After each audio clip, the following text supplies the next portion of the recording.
Tough one on Saturday. Two really good defenses getting after it. Two good football teams.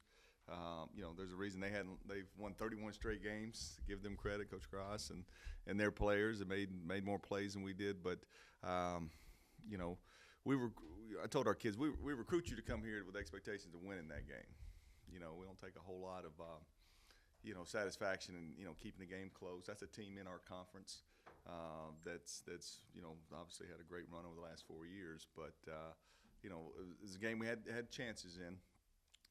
But sometimes there's growth opportunities. Well, there's always growth opportunities in wins and losses.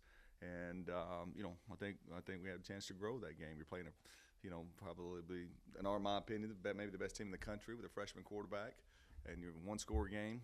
Defense held us in it. Not give up a score in the second half, and and to get the turnover on the block.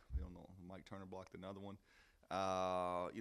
If we could have scooped that one up, that would have been interesting to see if he could have got his hands on that ball and returned it. We'd have gone for two and seen what would happen. But real proud, very physical game on both sides of it. And but like I said, there's a reason that they are where they are. We couldn't make enough plays. Had a couple chances in the first quarter. We did. Had a couple guys running open. Took a shot and a long play and couldn't come down with it. And then ran a little pick route and had a guy coming out of the backfield and Dresser just missed him. But man, what a great opportunity for him to grow and to learn. And those situations will slow down for him as he goes. That touchdown pass that he threw. I mean, those are going to be just monumental opportunities to grow for him, and he'll obviously get started again this week. And hopefully we can put some things together and go on the road. I was looking at some things this morning for these seniors. If they could win this week, that'd put them 26-14 in the conference in their five-year span. Didn't catch up to last year's team or the year before, but I think it'd be like 13-3 or 4 in their 5 years here in the OVC, in the state of Tennessee. 3-time Sergeant York Trophy winners over their 5 years. So a lot of things to play for. You get to 6 wins, get to I think if we win this week, puts us 4th in the league. Like I said, not where we wanted to be, but every week these guys lined up and played, and I'm proud of them. When you talk about not meeting, certainly not where you wanted to be, what attitude and what feeling do you want these guys to have this week? I'll remind them. I mean, some coaches may say, well, you expect you to play every week. Yeah, we play 11-game schedule.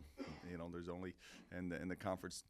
I guess the conference championship has already been decided. Okay, but to be in lineup and play, you get only so many quarters in your life, and then like I tell them, you're playing intramural softball or church league softball.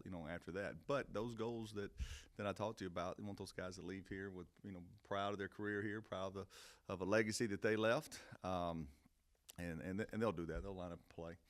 And Tech will do the same thing, no matter what their record is.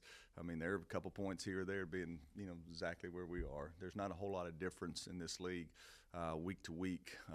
You're one turnover, one sack, one 50-50 ball that you come down with, their record could be, better than ours even. So that's what I expect. I'm looking for, proud of this. Once again, young freshman Brandon Anderson, lining up at.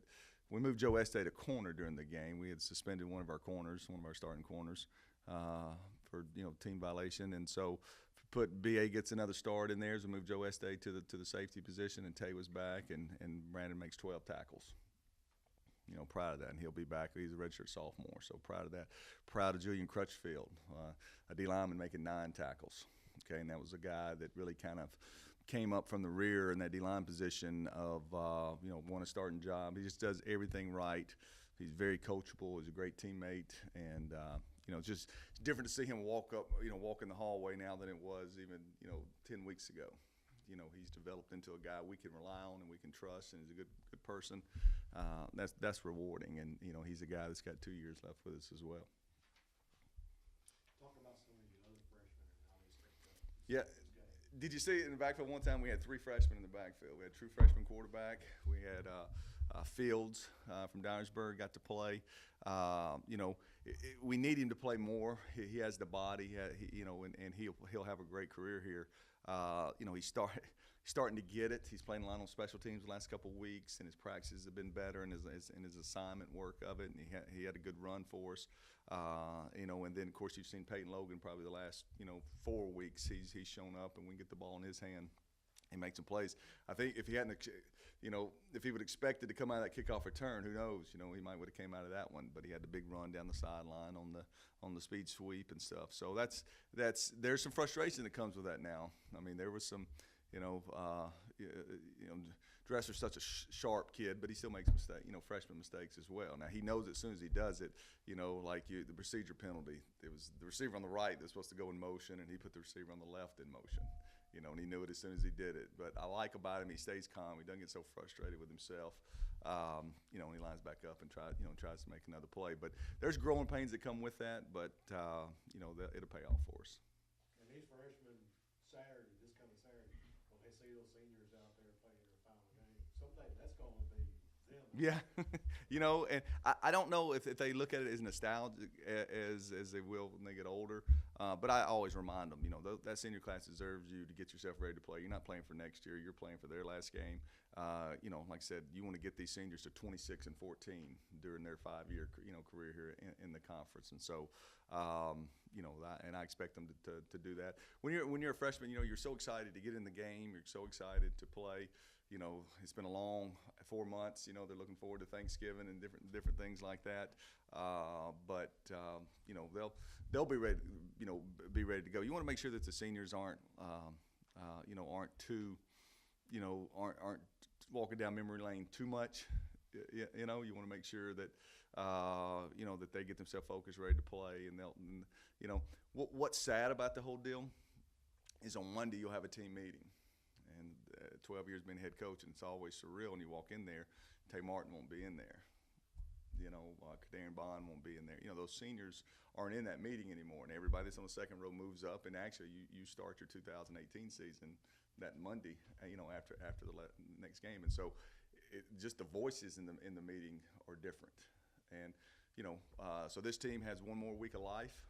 And like I said, it's been fun to watch this defense. Offense, obviously, it's been very frustrating, but they've played hard. They have, and the defense has never turned on them and never wavered. Understand the struggles that have come this year. They've embraced the freshman quarterback, because like I said, they know the future that he has. So, and it's been humbling for me as a head coach that runs the offense.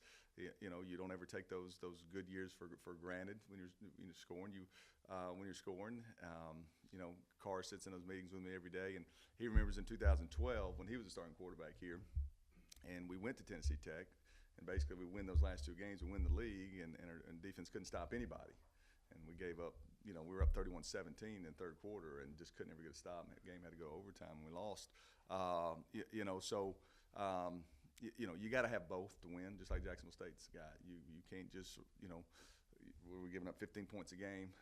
It went down a little bit this week by a few percentage points, but you have to be able to score in order to be a championship team, and we just were not that this year. Talk a little bit about some things that this final week Tennessee Tech will bring. What do you look at them on offense? They obviously got a good quarterback and receiver there. Yeah. They do a pretty good job running the ball. No, they do, and Marcus, used to be here with us for 3 years, their head coach, and they're going to motion shift, overload on one side, and run the ball right downhill at you. And been seeing them a lot in the cross film trades, and the 2 backs are really good. They're really good. They would start for most every team in this league. The wide receiver he got 70-something catches. They're going to find 10 different ways to get the ball in his hands. And he, to my opinion, he's one of the top 5 skill players in this league, top 3 skill players in this league. Now he can break off a big play at any time. They're playing young quarterback like we are, so they've had to go through some growing pains with some turnovers and some things. Changed defense coordinators 9 games ago, and so bring a lot of pressure now. They're big play oriented. They'll get a bunch of sacks or a bunch of turnovers, tackles for losses. They've been susceptible to the big play, which if they can eliminate those, then you get to where it's hard to score. And we've been a team that hadn't got very many big plays. So, you know, we're fooling ourselves, and because I know what kind of game it's going to be, and we'll have to take care of the ball, and there'll be a fourth quarter game because you're on the road, and so you know, hope our players, if they're not seeing that, they're wrong. They'll be in for a tough day if they're not ready for that.